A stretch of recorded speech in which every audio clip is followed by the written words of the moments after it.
నమస్తే రమగారు. నమస్తే జీ. రమగారు, మనము నోవెల్స్ చెప్పుకుంటూ ఉన్నాం. మధ్యలో కొంచెం గ్యాప్ వచ్చింది కదా, ఏదైనా మంచి నోవెల్ చెప్తారా? మరీ పాత నావెల్ కాదు, ఇవాళ తీసుకున్నది. మ్మ్. ఇంచుమించు 90s లో వచ్చింది. ఓకే. దొరసాని. దొరసాని సినిమా కూడా ఉంది రమగారు. ఇది ఇటీవల కాలంలో వచ్చింది కదా. ఆ సినిమాలో ఏమో ఆ అమ్మాయి ఏదో ఒక రాజుగారు అమ్మాయి, ఒక జమీందార్ గారు, జమీందార్ కూతురు. ఇది అది కాదు. ఓకే, ఒక చక్కటి అందమైన అమ్మాయి కథ. చెప్పండి చెప్పండి. ఈ రైటర్ ఎవరంటే రెంటచింతల మీనా ఆవిడ పేరు. ఈ కథ రాసేసరికి ఆవిడ చిన్నవారే, పెద్ద ఏజ్ ఉన్న ఆవిడేం కాదు. 20-30 మధ్యలో ఉండుంటాయేమో అనుకుంటున్నాను. నిన్నంతా మీరు మాట్లాడుతూ ఉన్నారు, టెక్స్ట్ చేస్తూ ఉన్నారు, ఆవిడేనా? అవును. ఓ సూపర్.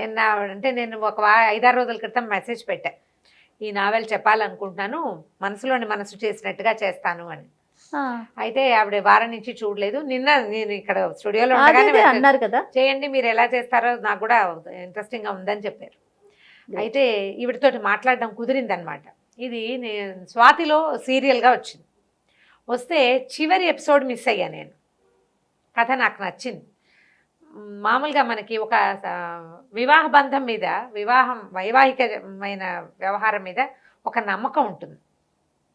ఇష్టం లేకుండా పెళ్లి చేసుకున్న క్రమంగా పెళ్లిలో అడ్జస్ట్ అవుతారు పీపుల్. మనం అలాంటివి చూస్తాం కదా.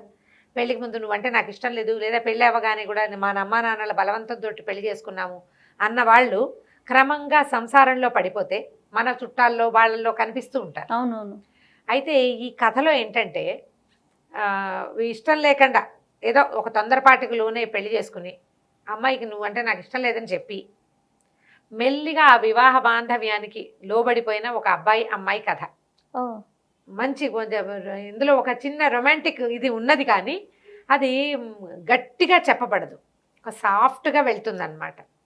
ఒకే చోట కలిసి ఉంటే భార్యాభర్తలు వివాహం అయిన తర్వాత ఆ బాంధవ్యం వాళ్ళని ఎట్లా కలుపుతుంది అని చెప్పి చిన్న కథే. ఒక ఏమైనా 22 ఎపిసోడ్లు అలా ఉన్నాయి అంతే.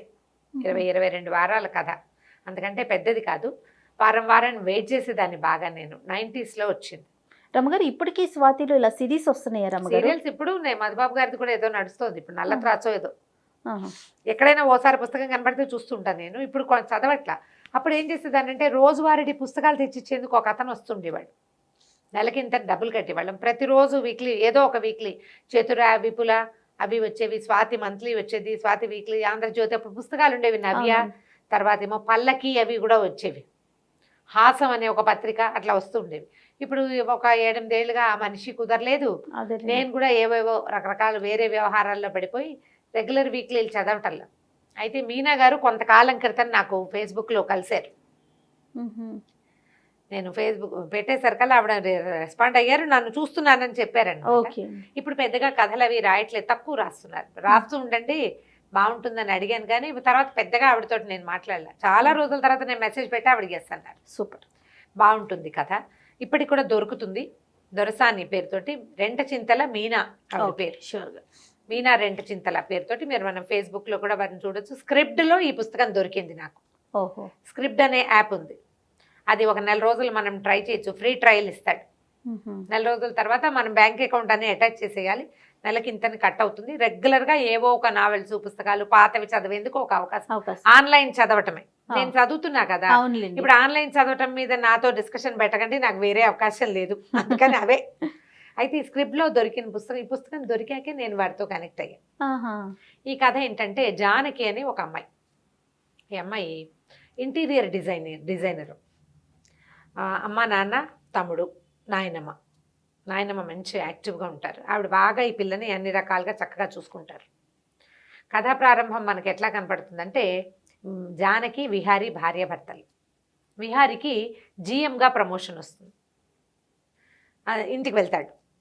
2 పిల్లలు వాళ్ళకి. ఓ పిల్లాడు ఒక 4-5 క్లాసులు, 4వ క్లాస్ పిల్లాడు ఒకడు, చిన్న పిల్లాడు ఒక 5 ఏళ్లవాడు, అట్లా 2వ పిల్లాడు. వాడు ఎప్పుడు పక్కింట్లో ఆడుకుంటున్నట్టుగా చూపిస్తారు. మన దగ్గర కూడా ఉంటారు, అంతే పక్కింటికి వెళ్ళిపోతారు చూపిస్తారు. ఆ రోజు రాత్రి ఆ విహారి అనుకుంటాడనమాట, తను ఆలోచిస్తాడు, 7-8 ఏళ్ల క్రితం ఈ జానకితో నేను క్షణం బతకలేను అనుకున్నాను, ఇప్పుడు జానకి లేకపోతే నేను క్షణం బతకలేనట్టుగా అయిపోయాను. కథ ఇట్లాగే మొదలవుతుంది. వీళ్ళకి పెళ్లి చేస్తారు. జానకి విహారికి పెళ్ళి అవుతుంది. పెళ్ళైన 2వ రోజే, సెకండ్ డే ఆ అత్త మావలకి అమ్మ నాన్నకి టీ తెస్తుంది జానకి. అప్పుడు విహారీ అరుపులు వినపడతాయి అమ్మాయికి. నా పెళ్ళి నా గొంతు కోసేశారు, మీరు ఇట్లా మోసం చేశారు నన్ను అని చెప్పేసి అమ్మా నాన్నల మీద చెడామడా పోట్లాడతాడు. ఏం జరిగిందో అర్థం కాదు. వాళ్ళమ్మా నాన్న వీళ్ళమ్మా నాన్న ఇద్దరి మీద అరుస్తాడు, మీరు నన్ను మోసం చేశారు, మోసం చేసి పెళ్లి చేసేశారు.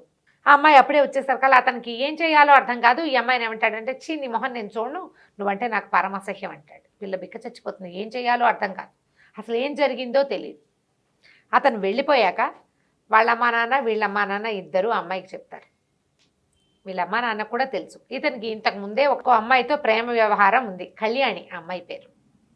అయితే ఆ అమ్మాయి నుంచి తప్పించారు ఇతన్ని అమ్మా నాన్న ప్లాన్డ్గా తప్పించి ఈ అమ్మాయిని ఇచ్చి పెళ్లి చేశారు. ఏమని చెప్పారు అని అడిగింది. ఈ అమ్మాయి ఏంటంటే మితభాషి, కొంచెం తక్కువ మాట్లాడుతుంది. ఏమని చెప్పారు అంటే, అమ్మాయికి బ్రెయిన్ ట్యూమర్ అని చెప్పాం, ఆ అమ్మాయికి ఏదో హెల్త్ ఇష్యూస్ ఉన్నాయి. అంతకుముందే వీళ్ళిద్దరికి చాలా గొడవలు ఉన్నాయి. ఎవరికి? కళ్యాణికి విహారికి గొడవలు ఉన్నాయి. ఈ అమ్మాయికి బ్రెయిన్ ట్యూమర్ అని తెలిసాక అయితే ఈ అమ్మాయి ఏమనుకుంటుంది, బ్రెయిన్ ట్యూమర్ అని తెలిస్తే ఇంకా అమ్మాయిని సపోర్ట్ చేయాలి కానీ వీడు పెళ్లి చేసుకోవటం ఏమిటి అనిపిస్తుంది ఈ పిల్లకి. అక్కడ జరిగిన వ్యవహారాలు ఏంటో వాళ్ళకి తెలీదు, ఈ అమ్మాయికి సరిగ్గా తెలియదు.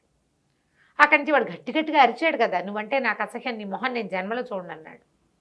అమ్మాయికి ఏం చేయాలో తెలీదు. వాళ్ళ అమ్మ నాన్న ఏమంటారు, ప్రేమంగా సర్దుకుంటుంది అనుకున్నాము, మెల్లిగా చూద్దాం, నీకు ఇష్టం లేకపోతే డివోర్స్ తీసుకుంది. కానీ ఆ మాట అంటే నిన్న పెళ్ళయింది ఇవాళ డివోర్స్ అంటే అదేదో చేయకుండా ఉండాల్సింది కదా. కదా, వీడు ఇట్లా రియాక్ట్ అవుతాడు అనుకోలేదు. పెళ్ళైన 2వ రోజే వాడికి నిజం తెలిసిపోయింది అబ్బాయికి. సరే ఏం చేస్తుంది, బిక్కమొహం వేసుకుని కూర్చుంటుంది. సరే లోపలికి వెళ్తే వాళ్ళ నాయనమ్మ ఏమంటుంది, వాళ్ళ నాన్న కొంచెం ఆలోచించు, డివోర్స్ తొందరపడద్దు, ఆలోచించమంటాడు. ఇవి పెద్దగా జానకి వాళ్ళ నాన్న లెంగ్దీగా సంభాషణలు ఉండవు, కొంచెం సింపుల్గానే ఉంటాయి.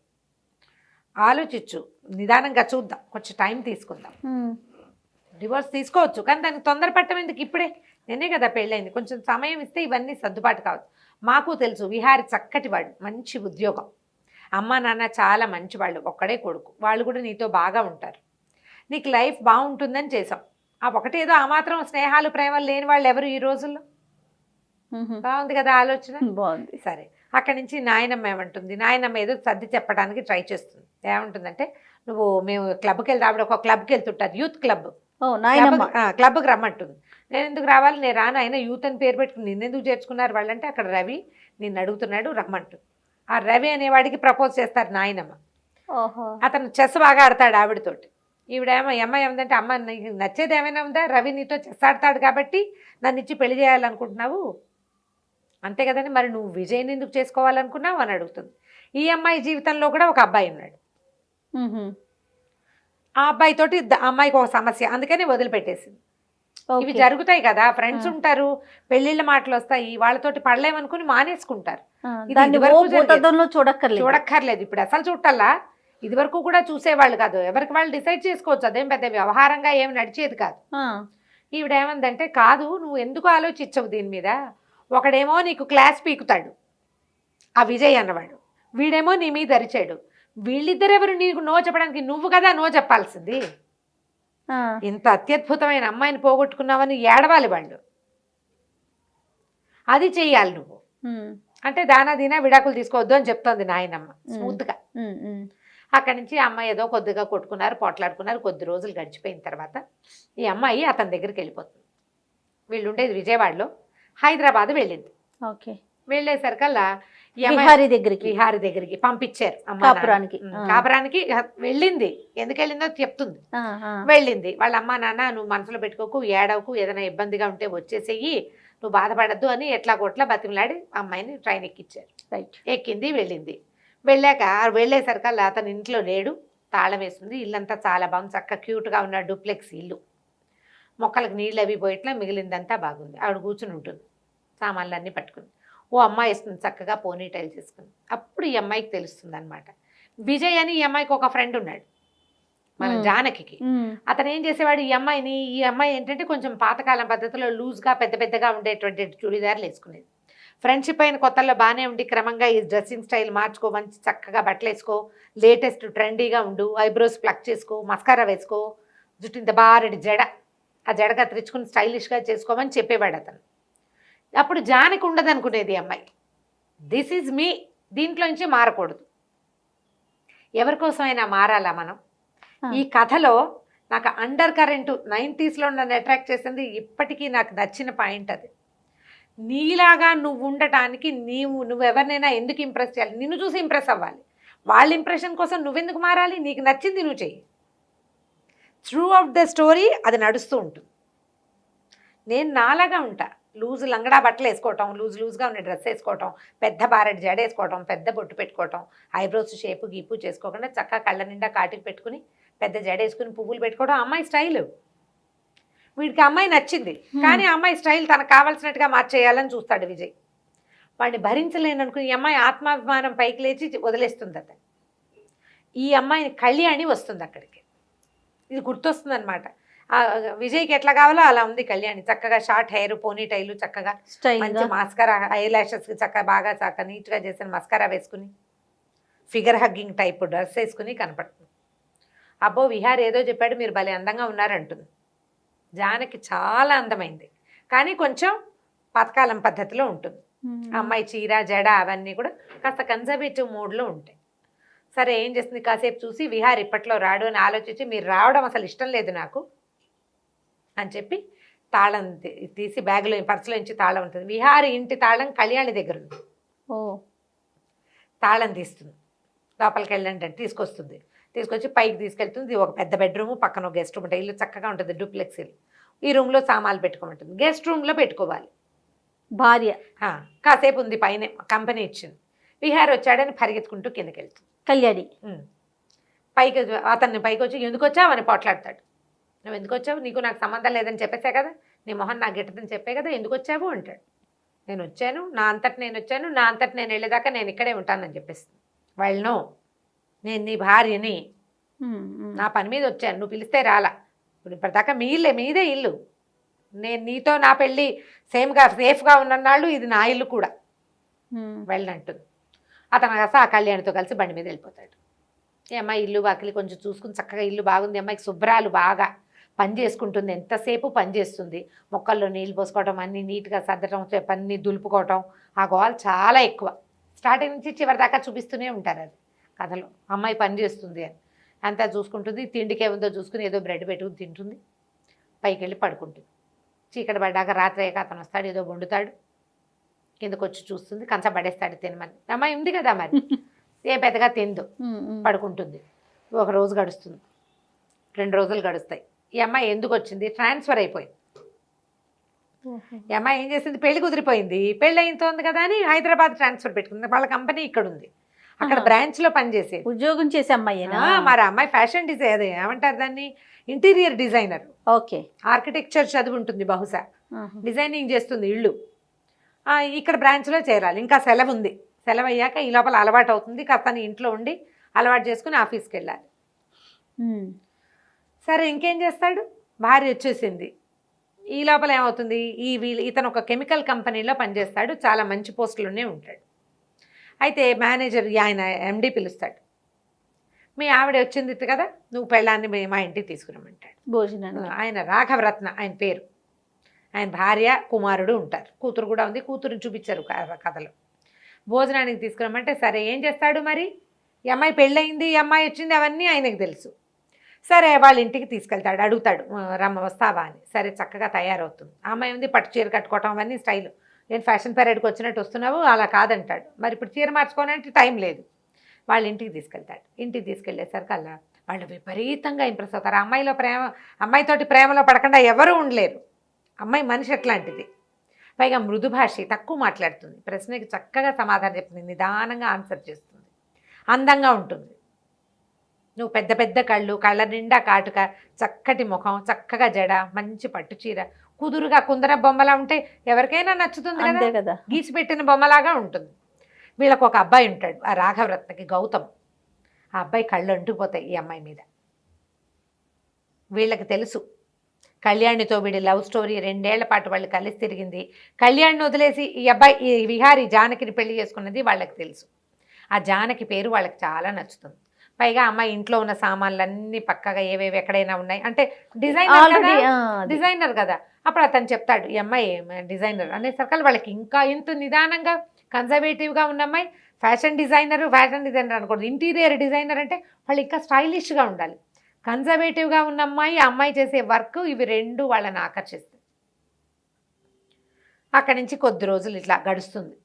పెద్దగా వీడేమంటుంది, మీరు ఎలా పని చేసుకుంటున్నావు ఏంటి అని అడుగుతారు. నేనే చేసుకుంటాను, పని మనిషి లేదంటే ఒక అమ్మాయింది పంపిస్తానంటారు. మర్నాడు పొద్దున ఒక కాంతమ్మని ఒక పని అమ్మాయిని పంపిస్తారు. ఓ 40-50 ఏళ్ళు మధ్యలో. ఆవిడ వచ్చి ఇక్కడ వీళ్ళ ఇంట్లో స్థిరపడుతుంది. వద్దంటారు. 400 జీతం అంటే చాలా ఎక్కువ. 90s లో 400 ఎక్కువ. మా 90s లో మేము కూడా మా పని మనిషికి 100 రూపాయలు ఇచ్చేవాళ్ళం. 100 చాలా ఎక్కువ. 80 అసలు అప్పుడు 80 రూపాయలు మాత్రమే. 100 రూపాయల పని మనిషి కూడా ఉండేది మనకి ఇది వరకు. 100 రూపాయలు పని అంతే అంతే. ఈఎస్ఐ నుంచి లోపల రావడానికి 2 రూపీస్ ఇచ్చేవాళ్ళు అంజయ్. ఆటోకి 2 రూపాయలు ఆటో. అప్పటికి షేర్ ఆటోలు నార్మల్ ఆటోలా? షేర్ ఆటోనే. మా ఈఎస్ఐలో ఎక్కితే మా ఇంటి దగ్గర మా ఏజీ కాలనీ ఎక్కి దింపడానికి 2 రూపీస్. సూపర్. సరే వద్దంటారు కానీ అమ్మాయిని ఉంచుకుంటారు. ఈ లోపల ఏమైంది, పిలిచారు కదా వీళ్ళ ఇంటికి పిలిచి నిన్ను మేనేజర్ని చేస్తున్నాము, తర్వాత ఏమో నీకు కారు ఇస్తాము అని చెప్పాడు రాఘవరత్న. ఈ అమ్మాయి జానకి విహారీ వాళ్ళ ఎండి కదా. Okay okay. కారు వచ్చింది, పని మేనేజర్ పోస్ట్ వచ్చింది, పని మనిషి వచ్చింది.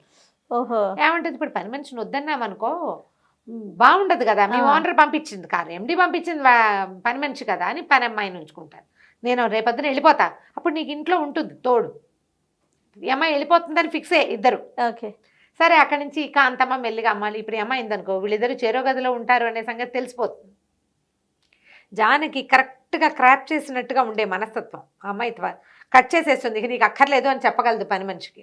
ఎక్కువ ఇన్వాల్వ్ అవ్వనివ్వదు. పై గదుల్లోకి రానివ్వకుండా ఉంచుకుందామంటూ ఆ అమ్మాయి పని చేస్తుంది, ఈ అమ్మాయి పని చేస్తుంది. వాకిట్లో జామ చెట్లు ఉంటాయి, జామ పళ్ళు కోసి జామ్ చేస్తుంది. జామకాయలతోటి జామ్ చేస్తే నా చెట్లు ముట్టుకోవద్దని పోట్లాడతాడు కానీ జామ సీసా మాత్రం ఖాళీ చేస్తాడు.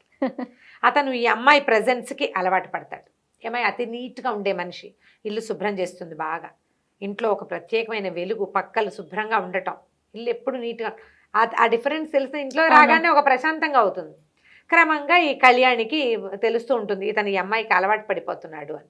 ఇంతలో ఏమవుతుంది, ఆఫీస్ ఆయన ఏమంటాడు, తాజ్లో పార్టీ ఇవ్వాలని చెప్తాడు. ఆఫీసు ఎండి నేను ఇస్తాను అని చెప్తాడు ఆయన. ఆఫీసులో మరి పెళ్లి చేసుకున్నావు, రిసెప్షన్ ఇవ్వద్దు. చచ్చినట్టు ఇతను తనే పార్టీ ఇవ్వడానికి ఒప్పుకుంటాడు. రాఘవరత్న వాళ్ళకి నా భార్య అని క్యాజువల్గా చెప్తాడు. ఈ జానకి మొదటి రోజు నుంచి భర్తతో ప్రేమలో పడుతుంది. తను ఒక హ్యాండ్సమ్గా ఉండే మంచి అబ్బాయి, పోట్లాటకోరు, కాస్త గయ్యమంటాడు. ఎవరో అమ్మాయితో ప్రేమలో ఉన్నాడు కానీ వీడు నా మొగుడు అనే ఒక ఫీల్ ఉంటుంది కదా, ఇతను నా సొంతం అనే భావన, పెళ్ళి, అది ఆ ఫీలింగ్తో ఎంతసేపు అతని మీద ఒక ఆకర్షణ ఉంటుంది. అమ్మాయికి చాలా ఆకర్షణ ఉంటుంది భర్త మీద. కథ అంతా జానకి మీద నడుస్తుంది. జానకి ఆకర్షణ ఉన్నట్టు చూపిస్తారు. విహారికి చివర్లో అతను ఏ పాయింట్ల వల్ల ఈ అమ్మాయికి అట్రాక్ట్ అయ్యాడు అనేది అక్కడో వాక్యమే కనపడుతుంది కానీ అతని మీద ఆవిష్కరింపబడదు. అమ్మాయి వైపు నుంచి రాసిన కథ అనమాట. ఓకే, చదివితే భలే ఇంట్రెస్టింగ్గా సరదాగా ఉంటుంది. ఎవరో మన పక్కింట్లో ఒక కథని మనం చూసిన భావన కలిగిస్తారు. మీనా బాగా రాస్తారు. అక్కడి నుంచి ఏమవుతుంది, రిసెప్షన్ పార్టీ ఇస్తారు, జనాలంతా చేరతారు, ఆఫీస్ వాళ్ళంతా. ఆఫీస్ వాళ్ళందరికీ కూడా ఈ అమ్మాయి నచ్చుతుంది. ఇప్పుడు ఆఫీసులో ప్రతి వాళ్ళకి కూడా ఈ నా భార్య అని చెప్పాలా. ఒక క్యాజువల్గా ఆ భార్య అన్నప్పుడల్లా ఈ అమ్మాయికి ఒక సంతోషం వస్తుంటుంది లోపల నుంచి. అతను క్యాజువల్గా ఒక సాధారణ పదంగా చెప్పగలుగుతాడు. పార్టీ ఇచ్చాడని పోట్లాడుతుంది కళ్యాణి. నువ్వు పెళ్ళామని అందరికీ చెప్తావా? ఈ అమ్మాయిని ఇంట్లో ఉంచుకోవటం కాకుండా మీ ఎండి ఇంటికి తీసుకెళ్ళావు, ఆఫీస్ పార్టీ ఏం చేస్తాడు? మేనేజర్గా ప్రమోషన్ వచ్చింది, కారు ఇచ్చారు, కారుకు ఒక డ్రైవర్ని ఇచ్చారు. ఆ అమ్మాయి ఆఫీస్లో చేరుతుంది, పెళ్ళయిందని చెప్తుంది కానీ భర్తను వాళ్ళకి చూపించదు. ఇతను వాళ్ళ ఆఫీస్కి రాడు, అతను కారు వాడుకోదు, నేను బస్సులోనే వెళ్తానంటుంది. మెల్లిగా రోజులు గడిస్తే ఓ రోజు వాళ్ళ అమ్మా నాన్న వస్తారు, 2 రోజులు ఉంటారు. అమ్మా నాన్న వస్తే మనం విడివిడిగా ఉంటున్నామనే విషయం తెలిసిపోతుంది. ఇప్పట్లో చెప్పకూడదు వాళ్ళకి. మెల్లిగా ఈ అమ్మాయి బెడ్ అతని రూమ్లోకి షిఫ్ట్ అవుతుంది. ఆ 2 డేస్ ఒక చిన్న క్లోజ్నెస్ వస్తుంది. వాడు అతనికి తను క్లోజ్ అవుతున్నాడని తెలిసి ఏదైనా ఒక చిన్న తేడా రాగానే వెంటనే బిగిసిపోతూ ఉంటాడు. కళ్యాణిని వదులుకోలేడు, చాలా ప్రేమిస్తాడు ఆ అమ్మాయిని. ఇంతలో ఏమవుతుంది, ఈ రాఘవరత్న కొడుకు గౌతము ఈ అమ్మాయి కోసం రావడం మొదలు పెడతాడు. జానకి కోసం బయటకు వెళ్దాన్ని రమ్మని పిలుస్తాడు. లంచ్కి వస్తావా అని అడుగుతాడు. ఫస్ట్ టైం ఊరికే వెళ్తుంది. ఎందుకంటే ఆ అమ్మాయి చదువుకునే చదువు ఎలాంటిది, పల్లెటూరు బయట కాదు, చాలా మంది స్నేహాలే ఉన్నాయి. ఎవరితోటైనా లంచ్కి వెళ్ళటము, కాసేపు మాట్లాడటం, మంచి ఉద్యోగం తనది. అమ్మాయి చేసే ఉద్యోగంలో కలీగ్స్ తోటి కూడా ఫ్రెండ్లీగా ఉంటుంది. వెళ్తే అతను ఓపెన్ గానే చెప్తాడు, ఎలాగో కళ్యాణి ఉంది, అతను నిన్ను వదిలిపెట్టేస్తాడు, డివోర్స్ తీసుకుని నన్ను పెళ్లి చేసుకోవాలి, నేను డివోర్స్ తీసుకున్నా నేను చేసుకోను అంటుంది. ఆ అమ్మాయిని ఇది అడిగి మళ్ళీ కలుసుకోవడానికి ఒప్పిస్తాడు. ఈ అమ్మాయికి నో చెప్పే అవకాశం ఇవ్వడు. నో చెప్పే అవకాశం అసలు ఇవ్వకుండా బాగా కబుర్లు చెప్తాడు, బాగా మాట్లాడిస్తాడు. ఈ అమ్మాయి మృదువుగా స్వీట్గా మాట్లాడే అమ్మాయి. ఇక వారం కలవటం మొదలు పెడతారు. కళ్యాణి విహారీ కలుస్తూ ఉంటారు, గౌతము జానకి కూడా కలుస్తూ ఉంటారు.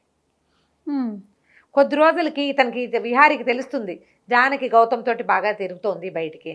కానీ ఈ అమ్మాయి ఎప్పుడూ అతనికి చనువివ్వదు. అతను ఆ ప్రశ్నని మళ్ళీ దొహరాయించడు. తనని ఆ అమ్మాయికి అలవాటు చేయాలని చూస్తాడు. ఈ ఏమవుతుంది, కళ్యాణి ఒక 2 రోజులు ఎక్కడికో తీసుకెళ్తుంది విహారీ బయటకు వెళ్ళిపోతారు, ఎక్కడికో వెళ్తారు. ఒక్కోసారి అతను లేటుగా వస్తాడు, రాత్రి పడుకుంటుంది, అతను పొద్దున్న లేవడు. ఈ అమ్మాయి ఆఫీస్కి వెళ్ళిపోతుంది, అతను ఇంట్లో లేడు ఊళ్ళో లేడు అనే విషయం అమ్మాయికి అర్థం కాదు. వీళ్ళిద్దరికి సంబంధ బాంధవ్యాలు ఏం లేవు, ఒకళ్ళ కోసం ఒకళ్ళు చూడటల్లా. అసలు చూస్తూ ఉంటారు, అండర్ కరెంట్ నడుస్తూ ఉంటుంది, ఓపెన్గా ఏం చెయ్యరు వాళ్ళు. ఊరెళ్ళేసరికి కదా, ఊరెళ్ళి మీ ఆయన కళ్యాణిని తీసుకుని ట్రిప్కి వెళ్ళాడని చెప్తాడు గౌతమ్. నువ్వు వాడి కోసం చూడక్కర్లేదు, వివాహ బంధానికి విలువేం లేదు, నువ్వు డివోర్స్ తీసుకో, నన్ను పెళ్లి చేసుకో. ఇదే నడుస్తూ ఉంటుంది. అమ్మాయి ఆఫీస్కి వెళ్తుంది, వీడు ఆఫీస్కి వెళ్తాడు. అట్లా ఏమేం చేస్తున్నారు, ఎట్లా వీళ్ళు ఒకళ్ళకి దగ్గర అయ్యారు అనేది ఒక్కొక్క వాక్యంలో మాత్రమే తెలియజేస్తారు కథలో. ఒకరోజు ఈ రాఘవరత్నం మళ్ళీ ఏం చేస్తారు, మా ఇంటికి రా అని పిలుస్తారు. ఈ అమ్మాయిని ఒక్కదాన్నే, విహారీ లేడు నువ్వు రా అంటారు. వెళ్తుంది వాళ్ళ ఇంట్లో లంచ్కి. వాళ్ళు అదేదో పండగలాగా ఫీల్ అయ్యి చాలా బాగా ఉంటారు. ఈ గౌతము అమ్మాయి వెనకాలే ఉండి అమ్మాయికి లైన్ వేస్తున్నాడు అనమాట. లైన్ వేయటమే కొంచెం హుందాగా చేస్తాడు, చిల్లరగా కాదు. వీడికి నో చెప్పాలి అనుకుంటుంది కానీ అసలు అతను ఆ వాక్యాలు రానివ్వకుండా ఫ్రెండ్షిప్ చేస్తాడు. స్నేహంగా ఉంటారు. అక్కడికి ఇక్కడికి తీసుకెళ్తాడు, లంచ్కి డిన్నర్కి, బాగానే ఉంది. కొద్ది రోజులు, ఇంకా కొన్ని రోజులు గడుస్తాయి, నెలలు గడిచినాయి అనమాట. ఈ అమ్మాయి ట్రాన్స్ఫర్ తీసుకుని వెళ్ళాలి. కానీ వీడిని వదిలిపెట్టి వెళ్దామని ఉండదు, ఆ విహారిని వదలలేకుండా ఉంటుంది. అది గట్టిగా చూపించరు. పాపం ప్రేమలో ఉన్నాడు అనుకుంటూ ఉంటుంది కానీ అతను వదిలేద్దాం అనిపించట్లేదు మనసు లోపల. ఒకరోజు రాఘవరత్నే నేను లంచ్కి రమ్మని అమ్మాయిని పిలుస్తాడు. పిలిచి ఏమిటి నీ జీవితం, ఏంటి కళ్యాణ్తోనే తిరుగుతున్నాడు, నా కొడుకు పెళ్ళైన ఆడపిల్ల వెనకాల పడ్డాను, నాకు ఇష్టం లేదు అని చెప్తాడు. మీ అబ్బాయికి చెప్పాలిగా ఆ మాట అనుకుంటుంది. పెళ్ళైన ఆడపిల్ల వెనకాల పడద్దంటే అతను ఏంటంటే ఈ అమ్మాయి డివోర్స్ తీసుకుంటుంది, ఈ అమ్మాయిని తను సొంతం చేసుకోవాలని చూస్తాడు. ఈ విహారికి ఈ అమ్మాయి ఫ్రీక్వెంట్గా గౌతమ్తో తిరుగుతోందని, వెళ్ళిపోతోందని ఒక మంట వచ్చేస్తుంటుంది లోపల నుంచి. తనకి ఎందుకు మంట వస్తుందో వాడికి అర్థం కాదు పాపం అతనికి. ఇలాగే నడుస్తుంది కథ, బాగుంటుంది. ప్రతి ఎపిసోడు మంచి ఇంట్రెస్టింగ్గా కనిపిస్తుంది అనమాట. అక్కడి నుంచి కాంతమ్మ వీళ్ళిద్దరికీ పడట్లేదని, వీళ్ళు సరిగ్గా ఉండరని, కళ్యాణ్ వచ్చి వీడి వెనకాల తిరుగుతుందని, రేపు నాటికి ఈ పెళ్లి విచ్ఛిన్నమైపోతుందేమోనని అర్థమైపోతుంది. పెద్దది కదా, చూస్తోందిగా ఈ అమ్మాయి ఎంత బుద్ధిమంతురాలు, అతను ఎంత మంచివాడు. కానీ వీళ్ళిద్దరి మధ్య ఒక అన్బన్ ఉంది. ఆ మూడో అమ్మాయి కళ్యాణిని చూస్తే విసుగు. ఓ రోజు రాత్రి వాకిట్లో ఎక్కడో ఉన్న గుడికి బయలుదేరుతుంది. 9 గంటల తర్వాత ఇక్కడ గుట్ట మీద గుడి ఉందంటే ఆ అమ్మాయితో పాటు వెళ్తాడు. నిశ్శబ్దంగా నడవటం, వెన్నెల్లో ఆ వెన్నెల్ని ఆస్వాదించటం, మాట్లాడకుండా ఉండటం. అక్కడికి వెళ్ళి కూర్చున్నాక అప్పుడు ఒకళ్ళ సంగతులు ఒకళ్ళు మాట్లాడుకుంటారు. అసలు సంగతి చెప్తాడు, ఎందుకు కళ్యాణ్ని వదిలిపెట్టి తనని చేసుకున్నాడో ఈ అమ్మాయికి అప్పటిదాకా తెలియదు. ఇది ఈ కథకి కీలకం. అమ్మాయి చెప్తుంది, అబ్బాయి ఒకళ్ళకొకళ్ళు చెప్పుకుంటారనమాట. కళ్యాణ్కి సమ్ ఫుడ్ ఎలర్జీ ఉంది. ఆ ఫుడ్ ఎలర్జీ ఏంటంటే ఆ ఫుడ్ తీసుకున్నప్పుడు ఆ అమ్మాయికి తెక్కొచ్చింది, పోట్లాడుతుంది, దుర్భాషలాడేస్తుంది. ఎందుకు అమ్మాయి ఇరిటేట్ అవుతుందో అమ్మాయికి తెలీదు, ఎవరికీ అర్థం కాదు. ఆ అమ్మాయి ఒక సైక్రియాటిస్ట్ అపాయింట్మెంట్ తీసుకుంటే సైక్రియాటిస్ట్ రకరకాల టెస్టులు అవి ఇవి చేసిన తర్వాత ఫుడ్ ఎలర్జీ కారణమని కనిపెట్టాడు. ఎప్పుడు వీడితో పోట్లాడుతుంది, అన్నిటికీ విసుకుంటుంది, ఎంతసేపు అలుగుతుంది, ఏడుస్తుంది, నీ మొహం నేను చూడంటుంది, నా మొహం నువ్వు చూడద్దంటుంది, మళ్ళీ వచ్చేస్తుంది మామూలుగా. ఆ ఫుడ్ పొట్టలోంచి బయటకు వెళ్ళిపోయాక మళ్ళీ మామూలు అయిపోతుంది. అయితే ఈ సమయంలో ఏమైంది, అమ్మాయికి సైకాలజిస్ట్ దగ్గరికి, డైటీషియన్ దగ్గరికి అలా తిరుగుతూ ఉంటుంది. కానీ ఇతనికి నిజం చెప్పాల, సిగ్గుపడిందిట అమ్మాయి, సిగ్గుపడి చెప్పలేదు. చెప్పక ఇప్పుడు ఫుడ్ ఎలర్జీస్ని ట్రై చేయాలంటే మనం తినేవన్నీ ఈ పదార్థాలన్నీ తీయాలి కదా, ప్రతిదీ ట్రై చేసి వస్తుందా రావట్లేదో చూసుకోవాలి. ఈ ట్రయల్స్లో ఇతనితోటి కొంచెం తగ్గించుకుంటుంది. ఈ సందట్లో ఆ అమ్మాయి ఒక సైకాలజిస్ట్ దగ్గరికి, ఒక సైకియాట్రిస్ట్ దగ్గరికి వెళ్తున్నది వీళ్ళ అమ్మా నాన్న చూశారు. వీళ్ళిద్దరికి కొట్లాటలుగానే ఉంది. ఆ అమ్మాయికి బ్రెయిన్ క్యాన్సరో బ్రెయిన్ ట్యూమరో అని చెప్పారు. ఇతను నీకు బ్రెయిన్ ట్యూమరా, బ్రెయిన్కి సంబంధించిన జబ్బు ఉందా అని నిలదీసి అడిగినా ఆ అమ్మాయి నిజం చెప్పదు. ఎందుకు నిజం చెప్పలేదు అని పెళ్ళైన రోజుని అతనికి పెళ్ళని అమ్మాయికి తెలిసింది. ఏడుస్తూ ఫోన్ చేసింది, ఇది నా సమస్య, ఇప్పుడు చాలా మటుకు క్లియర్ అయిపోయింది 99%. అంతా క్లియర్ అయ్యాక నీకు చెప్పాలనుకున్నాను, ఈ లోపల నువ్వు తొందరపడిపోయావని ఏడిచి మొత్తుకుంది. నీకు బ్రెయిన్ ట్యూమర్ అని మా అమ్మ నాన్న చెప్పారంటే, కాదు నేను వెళ్ళిన సైకాలజిస్ట్ దగ్గరికి, ఇదిగో అని పెళ్ళైన రోజు రాత్రో తర్వాత పొద్దున్నో మొత్తం ప్రూఫ్స్ చూపించేసి. వీళ్ళమ్మ వాళ్ళేంటి, అతని తల్లిదండ్రులు ఆ పిల్లవాళ్ళకి నచ్చల, దాని స్టైలు, దాని వేషం, దాని అలకలు, దాని దురుసు ధోరణి, యాటిట్యూడు వీళ్ళకి నచ్చలేదు. వాళ్ళకి ఒకే పిల్లాడు, కుదురుగా ఉన్న పిల్లని చేయాలనుకున్నారు. తమ ఫ్రెండ్ కూతురునిచ్చి చేయాలన్న ఉద్దేశంలో ఉండి ఈ పిల్లని తప్పించారు. ఇది అందరూ సహజంగా అమ్మా నాన్న చేసేది. అందరు అమ్మా నాన్నలు చేస్తారు. ఆడపిల్లల విషయంలోనూ చేస్తారు, మగపిల్లల విషయంలోనూ చేస్తారు. కళ్యాణి నన్ను నమ్మలేకపోయింది, నాకు నిజం చెప్పలేదు, దాంతో నేను తను మిస్ అయ్యాను. 2 సంవత్సరాల నుంచి ప్రేమలో ఉన్నాం మేము. ఇప్పటికే అమ్మాయి అలుగుతుంది, మాట్లాడకన్నాడు. అతివాగుడు కాయ జానకి నిదానంగా ప్రవహించే నది. అందులోకి దిగితే కానీ దాని మాధుర్యాన్ని అనుభవించడం మనకు తెలియదు, ఎవరికీ తెలియదు. ఈ అమ్మాయి ఏం చెప్తుందంటే, విజయ్ ఉన్నాడు నాకు కూడా, కాకపోతే అతనితో స్నేహం ఉన్నది. నేను ఏనాడు అతనితో కంఫర్టబుల్గా లేను. చాలాసార్లు నన్ను ప్రపోజ్ చేసినా నేను నన్ను ముట్టుకొని కూడా ముట్టుకొని ఇవ్వలే. నాకు అలవాటు లేని వ్యక్తులు, అసలు కొత్త వాళ్ళు నన్ను ముట్టుకుంటారు, వాళ్ళు నన్ను టచ్ చేస్తారన్న భావనే నాకు కంఫర్టబుల్గా ఉండదు. ఒక్కొక్కళ్ళకి చిన్నతనాల్లో అలాంటివి ఏర్పడతాయి. అతను ఎంతసేపు నన్ను మార్చడానికి చూస్తాడు, డ్రెస్ మార్చుకో, అది మార్చుకో, ఇది మార్చుకో. నేనుగా ఎందుకు ఉండకూడదు? మా అమ్మ నాన్నలకి విజయ్కి నచ్చలేదు, నేనేదో ఒకరోజు వాడిని వీటో చేస్తానని భావించారు. వాళ్ళు టైం కోసం వెయిట్ చేశారు. నేను వీళ్ళ సంబంధం వచ్చింది అనగానే అది వదిలేసి పెళ్ళికి తిరిగాను. నీతో పెళ్ళైతే ఈకు ఇలా వచ్చింది అని చెప్తుంది. ఒకళ్ళదొకళ్ళు చెప్పుకున్నాక వాళ్ళకి అర్థమవుతుంది. ఈ అమ్మాయి అలగదు, పోట్లాడదు, ఏదైనా విషయం ఉంటే క్లియర్గా చెప్తుంది. అతను ఆ అమ్మాయి ఎలా ఉందో అలా తీసుకుంటాడు, కానీ అమ్మాయిని మార్చాలని చూడు. తన పద్ధతి అది. క్లీన్గా ఉంటుంది, నీట్గా పని చేసుకుంటుంది, ఎప్పుడూ పని చేసుకుంటుంది, తన పని తను చేసుకుంటుంది, తన డ్రెస్సింగ్ తనది, అవి బాగుంటాయి. మొట్టమొదటి రోజున తను నల్లటి పట్టుచీర కట్టుకుని రాఘవరత్న ఇంటికి వెళ్ళడానికి రోజున తను చూసి స్టన్ అయిపోయాడని తెలుస్తుంది అమ్మాయికి. Fraction of seconds. ఎంత స్టన్నింగ్గా ఉన్నా అతనికి అలవాటైన అమ్మాయి ఉంది కదా, సరే మళ్ళీ కొంచెం సర్దుకుంటారు. ఈ లోపల ఈ గుళ్ళో నుంచి తిరిగి వచ్చేసరికల్లా మర్నాడు రేపు మళ్ళీ పగటిపూట వెళ్దామని చెప్తాడు గుడికి. పగలు గుడికి బయలుదేరేసరికి కళ్యాణ్ వచ్చేస్తాం. అమ్మాయికి కొంచెం కొంచెంగా తెలుస్తాయి. ఎంతసేపు జానకి జపం చేస్తున్నాడు. జానకి అది చేస్తుంది, జానకి ఇది చేస్తుంది, జానకి అలా చేస్తుంది, జానకి ఇలా చేస్తుంది. నువ్వు జపం చేస్తున్నావు అని చెప్తుంది. ఎక్కడికో వెళ్ళడానికి తాళాలు తీసుకుంటాను రమ్మంటుంది. ఇతనికి వెళ్ళటం ఇష్టం లేదు. రోజులు ఇట్లా తాపీగా గడుస్తాయి. ఒకరోజు గౌతమ్ని అవాయిడ్ చేయటం మొదలుపెడుతుంది. ఈ రాఘవరత్నం చెప్పాడుగా పెళ్ళైన పిల్లతో మా అబ్బాయి తిరగడం ఇష్టం లేదని ఇతన్ని అవాయిడ్ చేయడానికి ట్రై చేస్తుంది. జానకి రానంటుంది. రాననేసరికల్లా వాడు పోట్లాడేస్తాడు వచ్చి. అతను పోట్లాడితే అమ్మాయి ఏమంటుంది, ఎందుకు మన ఫ్రెండ్షిప్ని పాడు చేస్తావు, నువ్వు నేను ఫ్రెండ్లీగా ఉన్నావు, దీనికి చివరి మార్గం ఏమిటి, మన ఇద్దరం పెళ్లి చేసుకోవటమేనా, స్నేహానికి పరాకాష్ట పిచ్చేనా, స్నేహంగా ఉండకూడదా మనం, దాన్ని పాడు చేయొద్దు, మన ఇద్దరం ఫ్రెండ్లీగా ఉన్నాం, ఫ్రెండ్లీగా ఉంచు, అంతేగాని పెళ్ళి కాదు, నేను నిన్ను పెళ్లి చేసుకుంటానని ఒక్కసారి కూడా నీకు చెప్పలేదు, నువ్వు నన్ను పిచ్చివాడిని చేసావు, అలా చేసావు, ఇలా చేసావు అని తిట్టిపోస్తాడు, చాలా గొడవ చేస్తాడు. ఏ గొడవకి అమ్మాయి సమాధానం చెప్పదు.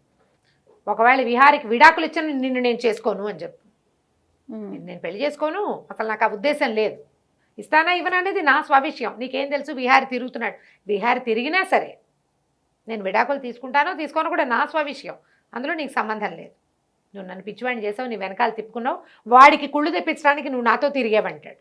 అలాగే అంటారు కదా, వాడు అమ్మాయితో తిరుగుతున్నాడని వాడికి శాస్తి చేయడానికి నువ్వు నన్ను వాడుకున్నావు అంటాడు. నేను నిన్ను వాడుకోవాలా, కేవలం ఫ్రెండ్షిపే చేశాను నీతో, కాదు కూడదు, ఇది కొంత డిస్కషన్ అవుతుంది. ఈ కళ్యాణిని వదిలించేసుకోవాలనుకుంటాడు. ఇద్దరు కలిసి ఆ అమ్మాయి ఏమో తన ఆఫీసర్తో లంచ్కి వెళ్తుంది, కళ్యాణి వీడు ఇద్దరు వస్తారు, ఇంకొక బల్ల మీద కూర్చుంటారు. ఎంతసేపు ఆ అమ్మాయిని చూస్తుంటాడు. కళ్యాణితో కూర్చుని జానకి మీదే ఉంటుంది అతని దృష్టి, గంధపు చెక్కలాగా కనపడుతూ ఉంటుంది, మనిషి అందంగా ఉంటుంది, ఆ కళ్ళు తిరగవు ఆమె మీద నుంచి, అలవాటైపోతుంది అనమాట. అట్లా తర్వాత తనకు నన్ను ఎందుకు పిలవలేదు అంటే ఈ అమ్మాయి కూడా నన్ను చూస్తోంది అనమాట. నాకు ఎట్లాంటి అట్రాక్షన్ ఈ అమ్మాయి మీద ఉందో అమ్మాయి కూడా అదే ఉంది అని అతనికి అర్థమవుతుంది. అయితే నేను ఊరు వెళ్తాను, నాకు టికెట్ బుక్ చేయమని చెప్తుంది. ఏమంటే కాదు, ఊరు వెళ్ళటానికి 2 రోజులు ఆగి బుక్ చేస్తానని చెప్తాడు. 2 రోజులు టైం ఎందుకు తీసుకున్నాడు, అమ్మాయి కూడా అర్థమవుతుంటుంది ఇది లా ఆఫ్ అట్రాక్షన్. అంతే. ఆ కథలో ఉన్న అండర్ కరెంట్ ఏంటంటే ఒక చోట ఉండటం కనుక మొదలు పెడితే, ఒకళ్ళ పద్ధతులు ఒకళ్ళని ఇంప్రెస్ చేయటం కనుక మొదలు పెడితే ఆటోమేటిక్గా మిగిలినవన్నీ అట్రాక్షన్స్ అన్నీ పోతాయి. ఈ కలిసి ఉండటం సహజీవనం ఉంది చూసావా, ఇది మనుషుల్ని దగ్గరికి లాగుతుంది. ఇందులో ఇంటిమసీ లేదు, క్లోజ్నెస్ లేదు, ఎవరి జీవితం వాళ్ళది, కానీ వాళ్ళిద్దరూ కలిసి ఉంటారు. ఒక అలవాటు అవుతుంది. మనం ఇలాంటి కథలు కొన్ని చూస్తూ ఉంటాం. అలవాటు తెలుస్తుంది, ఒకళ్ళనొకళ్ళు బాగా తెలుసుకోగలుగుతారు. నాకు కావాల్సింది ఇక్కడే ఉంది అని అర్థమవుతుంది. సరే కళ్యాణికి చెప్పేస్తాడు, నేను జానకిని వదిలిపెట్టి ఉండలేను, ఆమె నన్ను విపరీతంగా ఇంప్రెస్ చేసేసింది, కాబట్టి వెరీ సారీ, నేను నిన్ను పెళ్లి చేసుకోలేను. వాళ్ళ అమ్మా నాన్న కూడా వస్తారు, కళ్యాణి వాళ్ళ అమ్మా నాన్న వస్తారు. వాళ్ళు పెళ్ళి పెళ్ళి పెళ్ళి అంటారు. నీకు పెళ్ళయిందని మా అమ్మా నాన్నకి చెప్పద్దు అని గట్టిగా చెప్తుంది. చెప్పడు, కానీ పెళ్ళికి టలా ఇస్తాడు. వాళ్ళు అడుగుతుంటే తర్వాత తర్వాత అంటాడు. ఈ జానకి ఏం చేస్తుంది, అతనికి ఆ గౌతమ్కి కూడా అర్థమవుతుంది, క్లియర్గా ఆలోచించుకుంటాడు. మా ఇంటికి వచ్చిన రోజున జానకి ఎలా మొగుడికి వేసి చూస్తోంది, అతను ఎట్లాంటి బట్టలు వేసుకున్నా ఆ భర్త మీదే ఆకర్షణ అమ్మాయికి. కొత్తగా పెళ్ళైన వాళ్ళు ఒకళ్ళనొకళ్ళు చూసుకునే చూపు విహారి చూడాల, కానీ జానకి కళ్ళన్నీ విహారి మీదే ఉన్నాయి. నన్ను చూడలేదు, నేనే పొరపాటు పడ్డాను. అమ్మాయి సామాన్యంగానే వచ్చింది, ఆ ఫ్రెండ్షిప్ చెడగొట్టుకోవటం ఇష్టం ఉండదు. ఇతన్ని అడుగుతాడు విహారికి, వాళ్ళిద్దరికీ చిన్న సంభాషణ ఉంటుంది. నువ్వు ఏం చేస్తావు, ఏదో ఒకటి చేస్తానంటాడు. జానకిని బాధ మాత్రం పెట్టద్దు, బాధ పెట్టకు, అలాంటి వాళ్ళు దొరకరు. ఆమె నీ సొంతమైతే నీ అంత లక్కీ ఫెయిల్ ఇంకెవడు ఉండడని చెప్తాడు. వీడికి అర్థమవుతుంది ఈ అమ్మాయి ఇతన్ని రిజెక్ట్ చేసేసింది. పువ్వులు పంపిస్తాడు, క్షమాపణతో జానకి గారికి అని పంపిస్తాడు. ఎందుకు క్షమాపణలు అని అడుగుతాడనమాట విహారి. అడిగితే పెళ్ళి రిజెక్ట్ చేశాను, నేను అతను చేసుకునే ఉద్దేశం, ఇతనికి ఉత్సాహం వస్తుంది. ఈ అమ్మాయికి అతని మీద ఏ ఆసక్తి లేదు, తన మీదే ఉంది అని అర్థమవుతుంది. ఆ రోజు రాత్రి పరిగెత్తుకుంటూ ఇంటికి వస్తాడు. ఈ అమ్మాయికి ఆ ఇంట్లో ఉన్న కొన్ని ప్లేసులు అవి ఇష్టం, పారిజాత పువ్వులు రాలుతుంటాయి, అని మొక్కలు అవి ఇష్టపడే అమ్మాయి కదా. వాళ్ళిద్దరూ ఒకటైపోతారు. ఆ తర్వాత హాయిగా ఉంటారు. కళ్యాణి పెళ్లి చేసుకుంటుంది. ఆ కళ్యాణి పెళ్లి చేసుకుంది అనే మాట కథ మొదట్లోనే. కళ్యాణి వచ్చింది, నువ్వు అవాయిడ్ చేస్తావని అంటోంది, మీరు అంటుంది, అవాయిడ్ చేస్తున్నాడని అంటోంది. వాళ్ళ వాళ్ళని సంటిగాడి పుట్టినరోజుకి పిలుద్దామా అంటుంది. వాళ్ళతో ఫ్రెండ్షిప్ మెయింటైన్ చేస్తున్నారు వీళ్ళు హెల్దీగా. గౌతమ్ తోటి ఫ్రెండ్షిప్ మెయింటైన్ చేస్తారు హెల్దీగా. ఇవి ఫిజికల్ అట్రాక్షన్స్ తాత్కాలికమైనవి, మానసికమైన అట్రాక్షనే ఎక్కువ కాలం బతుకుతుంది. దీంతో కథ ఎండ్ చేసేస్తారు. ఎంత హాయిగా రొమాంటిక్గా సాగుతుంది, ఎక్కడా రొమాన్స్ కనపడదు మనకి. అండర్ కరెంట్ ఇది కనిపిస్తుంది. అమ్మాయిలు తమ ఆత్మాభిమానాన్ని కాపాడుకోవటం, పెళ్లి చేసుకునేటప్పుడు ఏవి తీసుకోవాలి, అసలు పెళ్ళికి కావాల్సింది ఏంటి అనే పాయింట్ మీదే స్టోరీ నడుస్తుంది. మీనా రెంట చింతల ఆవిడ రాసిన దోసాని. చాలా బాగుంది రమ్మగారు, కూల్గా ఉంది. పుస్తకం దొరికితే చదవండి, స్క్రిప్ట్లో దొరుకుతుంది తప్పకుండా. ఇప్పుడు నేను చెప్పిన కథే కొంచెం లెంగ్తీగా ఒక 23 వారాలు ఏమో వచ్చిందని జ్ఞాపకం నాకు. చక్కగా ఉంటుంది, హాయిగా కూల్గా చదివచ్చు. భాష మన భాషే, లేటెస్ట్ సంభాషణలు కూడా కొన్ని ఉంటాయి, బ్రహ్మాండంగా ఉంటుంది. ప్రయత్నం చేసి చూడండి పుస్తకం కోసం. తప్పకుండా అండి. నమస్తే. నమస్తే.